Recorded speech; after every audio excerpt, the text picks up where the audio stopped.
Buenos días, San Sábado, y estamos celebrando una de las grandes fiestas de la Virgen, la Asunción de María a los cielos.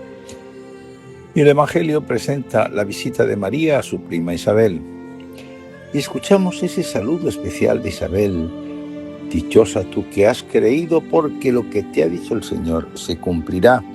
Y María irrumpe con el canto del Magnificat, ese relato de las maravillas de Dios para con todos. Aprendamos de María a fiarnos de Dios y reconocer todo lo que hace por nosotros.